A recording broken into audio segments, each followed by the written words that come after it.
Progressive Insurance. All of our guests, including A.J. Hawk, who has quite an interest in a couple of his old teams, the Packers and the Ohio State Buckeyes, coming up here in just 30 seconds. The changing of the guard, you woke up Monday and Kansas City and not Pittsburgh was in first place in the AFC. And you woke up on Monday and it was the Green Bay Packers and not the New Orleans Saints that are in first place in the NFC. So you got Kansas City and Green Bay. Many think they're on a collision course for Super Bowl 55. The future of the league, the present of the league, and Patrick Mahomes versus a guy that's going to leave an incredible legacy in Aaron Rodgers.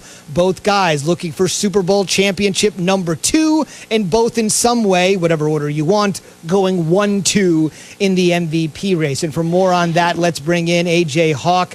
He's a BCS national champion, a Super Bowl champion, a 2-time All-American at Ohio State. Is that all he did? His player resume brought to you by Indeed. Hiring you need Indeed. Learn more at Indeed.com/credit. AJ, that's Jay Will giving you a shout-out. Let's start here. Let's start with the NFL. We'll get to Ohio State in a moment because I know Jay Will is rare to talk about his Buckeyes with you. But first things first, you've watched Aaron Rodgers' entire career.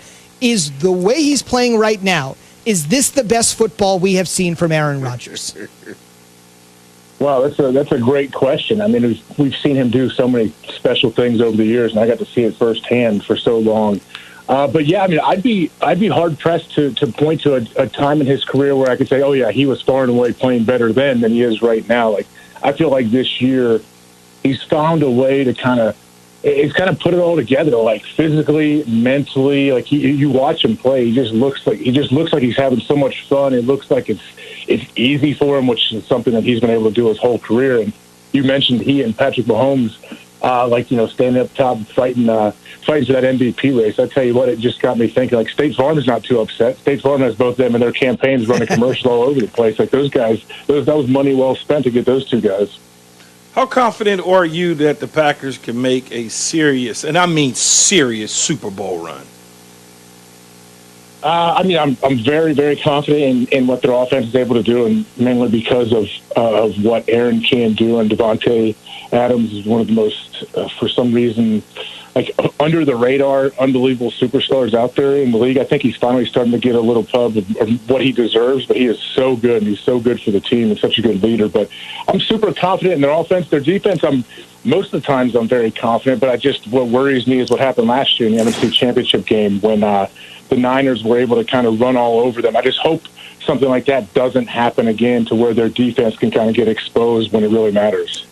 Will it take for them to have the number 1 seed to get one of these Tampa Bays, one of these New Orleans, the Rams, Seattle, to that minus degree temperature in Lambeau for them to advance to Tampa Bay for the Super Bowl? I mean, it definitely can't hurt. I think we know that they can play well in cold weather, and some teams handle it better than others, depending on who comes in. I mean, there's so much just up in the air. I feel like in the AFC and NFC this year, what are the Saints going to be? When does Drew Brees come back? Are the Rams all right? Are they legit? Like, they're up and down, their consistency, but they look pretty good right now. And Tampa Bay with Tom Brady, I don't know exactly who they are. I know they got a win last week, but it's just it's such a unique year. I have a hard time predicting anything when I'm trying to pick, like, who may win this game? I don't know. Like, you never know what's going to happen. Patriots go out and win, 45-0 a couple weeks ago? Like, I could have never guessed that. AJ, what's the one thing that could derail the Packers' chance to win the Super Bowl? Well, first off, you got to make sure you find a way to keep Aaron upright and keep him healthy. That's the biggest thing. I think you need him in the lineup, and guys like Devontae and the running backs, and their offensive line's done a good job too. But I think a team that could come in and be fairly balanced and have success running the ball and then letting that open up everything else, and trying to, when a team could do that, and if they can control the ball and keep it out of Aaron's hands and kind of keep the Packers offense off the field, that's what would scare me the most if I was on the Packers team right now. I don't want to say scary, but I should say as a fan right now, that's what does scare me when I think about what could happen to them in the playoffs. Well, who would be some of those teams? What's an example? Man, like, the Saints always worry me. I never know exactly what they're going to be. They have the ability to be so explosive offensively, and their defense, I know they didn't do it last week as much as they have throughout the year, but their defense can play, and those guys can fly, and they can create turnovers. So a team like that would worry me a little bit.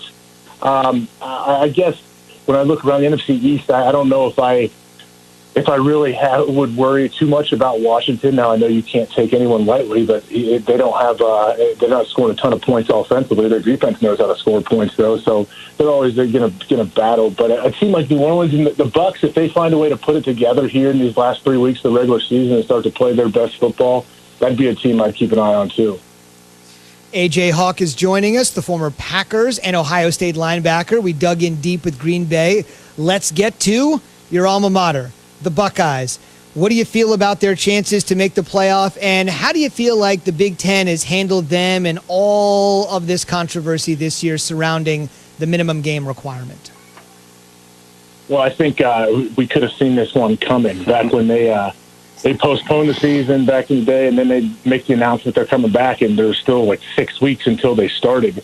I knew right there I started to get worried. Like, wait, why are we waiting 6 weeks to get started again when these guys were out there working and doing voluntary and different workouts together?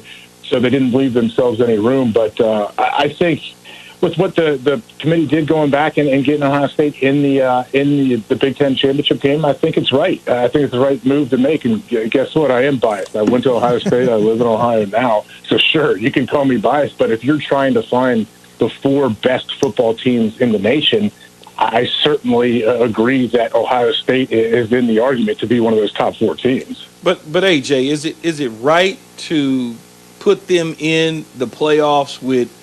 Right now, they would have a minimum of 6 games, a maximum of 6 games with the Big Ten championship. When there's other teams that have played, several more games, is it right just to stick them in there because of the brand? I guess it depends on who you're asking. Or if we all know like the brand and the money that Ohio State can bring in for networks and everyone involved.